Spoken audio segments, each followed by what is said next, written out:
So that takes us nicely off to our, our first topic of the day.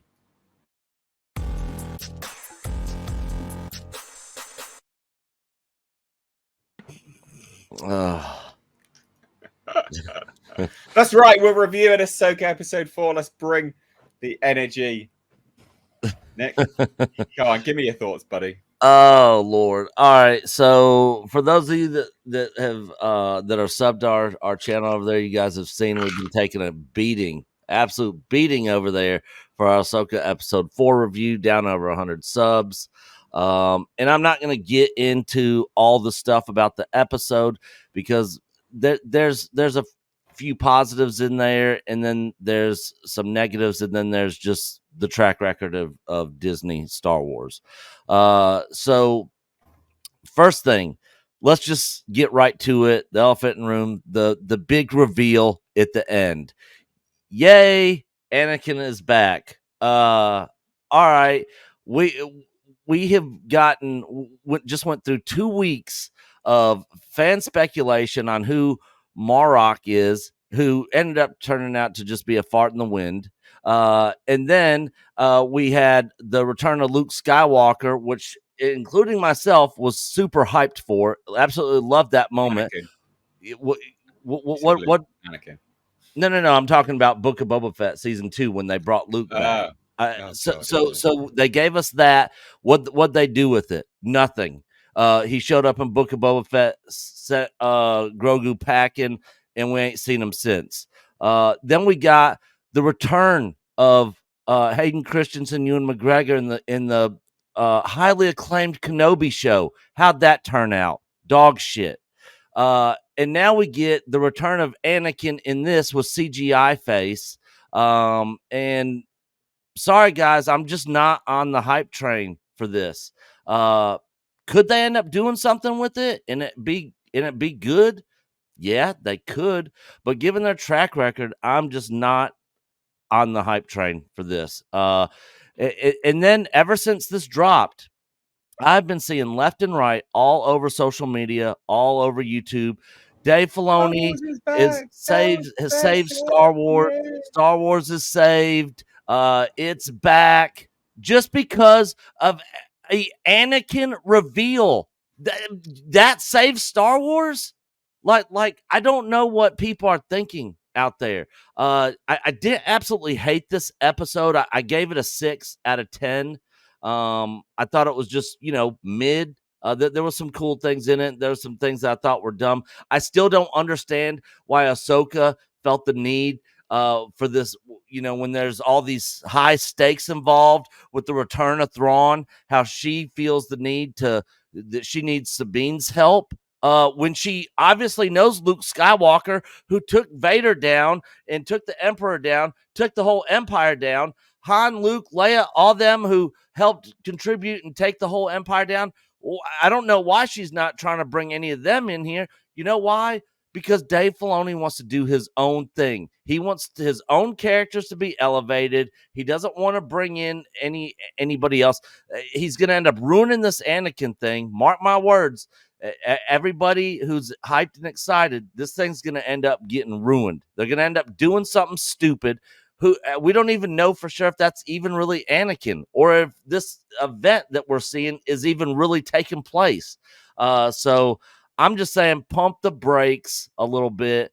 The savior of Star Wars is not here with Filoni in the Ahsoka show, because once this is all said and done with, and let's just pretend this is the greatest show ever of all time, what do we have to look forward to after this? Skeleton Crew, who cares? Acolyte, who cares? Lando, who cares? Mando season 4. Did you just watch season 3? Who cares? There's literally nothing. Oh, and don't forget about the Rey movie that they're doing. Let's get excited for that. There literally has got to be a consistent track record for Disney Star Wars to where they're consistently hitting bangers out of the park. And it's good writing, good storytelling, not messaging and this feminist. Well, I guarantee you Dave Filoni wasn't writing the show, and when he gets to this episode, looks down and is like, oh, wait, it's all female characters here. Crap. Yeah, I didn't even realize. No, this is by design because he's KK 2.0. Fuck Dave Filoni. He is a fraud. And this show is going to not be the savior of Star Wars. So that's my thoughts on the episode and the so far. You're wrong. KK Anon is getting erased. Yeah, the sequel trilogy's not getting erased.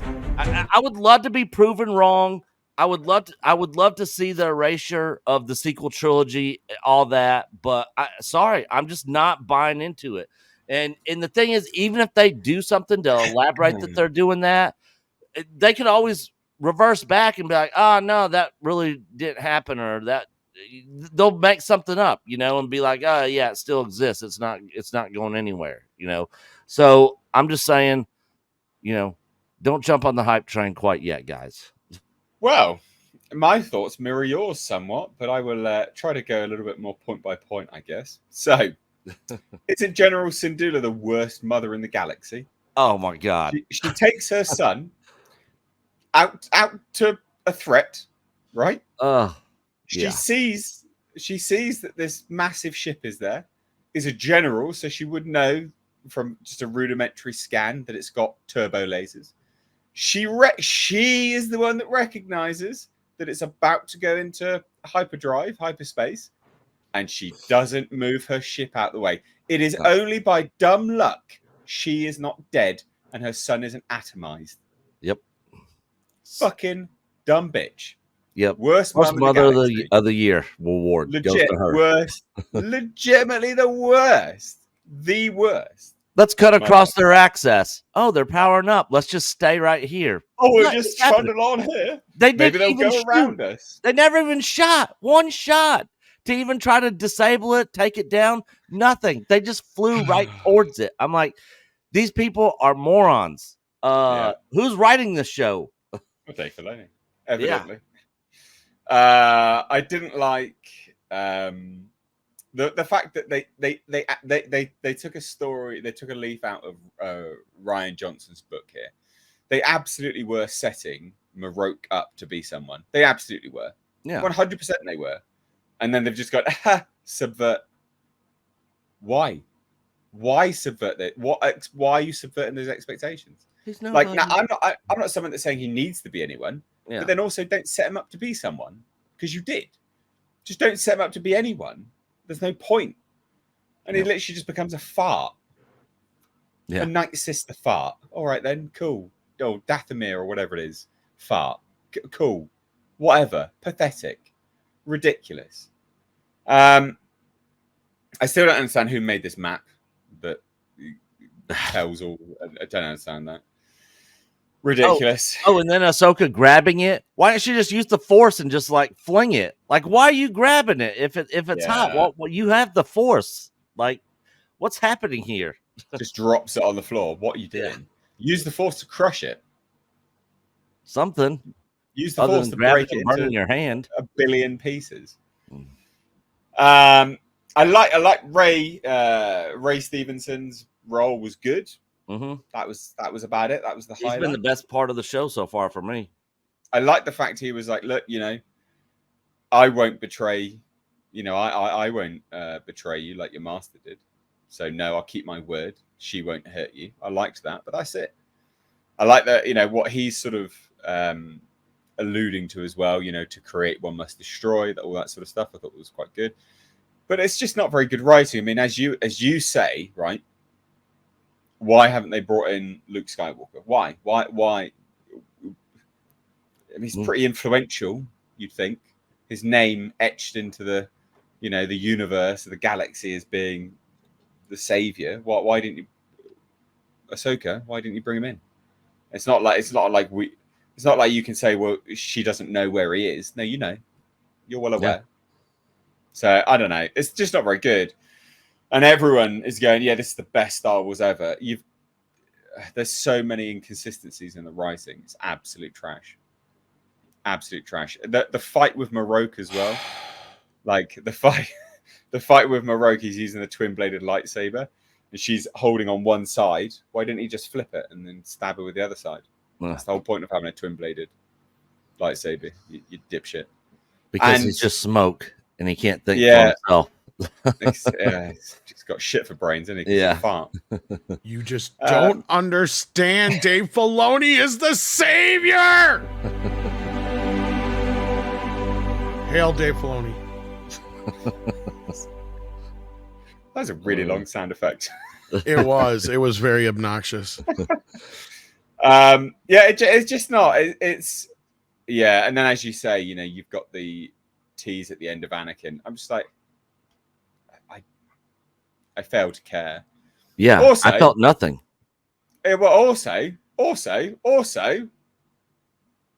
were you almost shocked that Ahsoka couldn't last the whole episode without folding her arms again?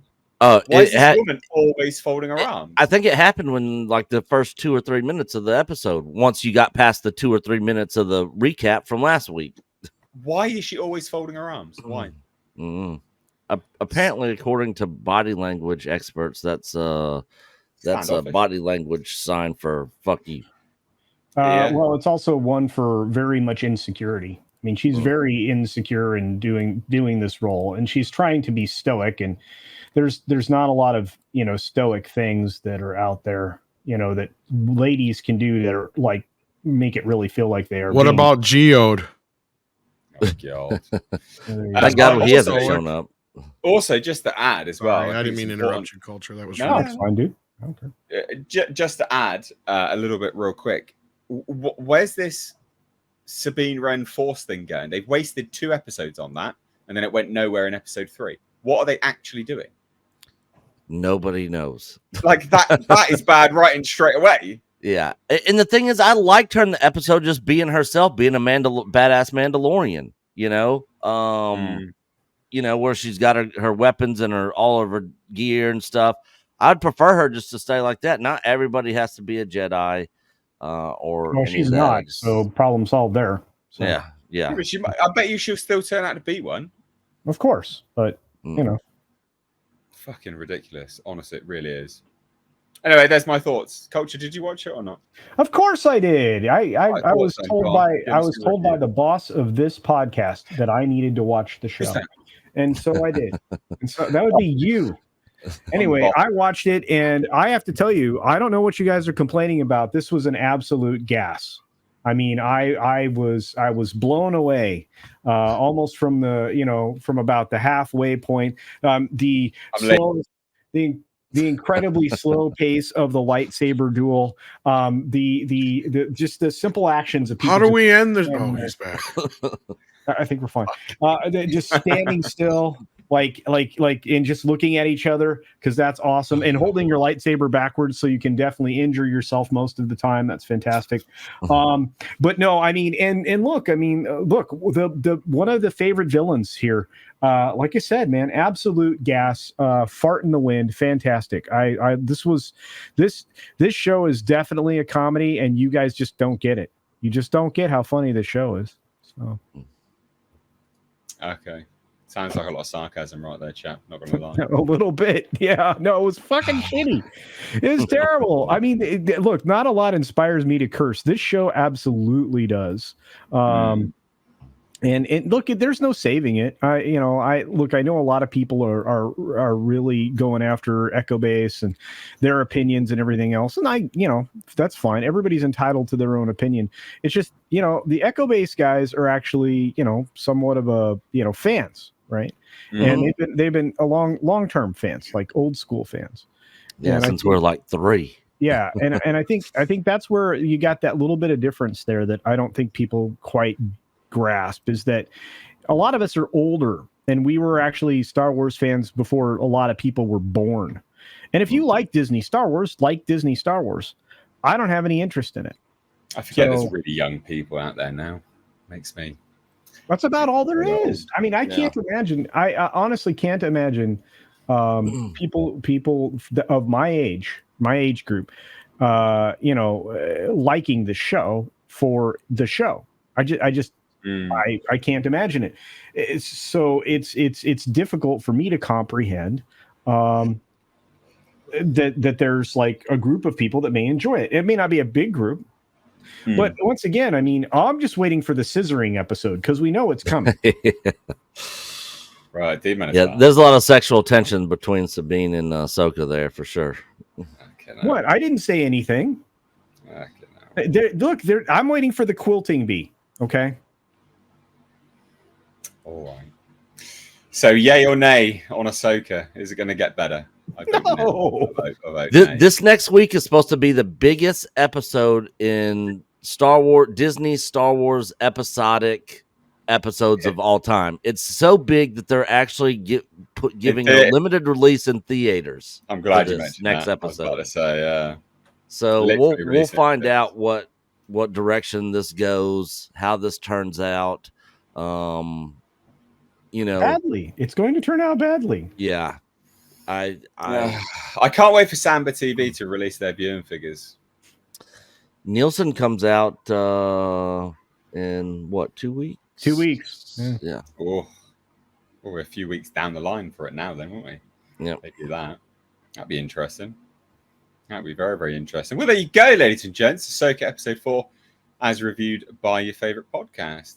Nick, I know you're dying, chap. Do you need to leave now? You will all see next week when the sequel trilogy is erased. Yeah, not happening. I hope it does happen. I would love to be proven wrong on I that. would too. I would honestly, in all seriousness, but I would love to see them be like, F the sequel trilogy. We're doing a whole new thing. I would actually support that move if they did it. I don't buy that they're gonna do it at all. I'll stick.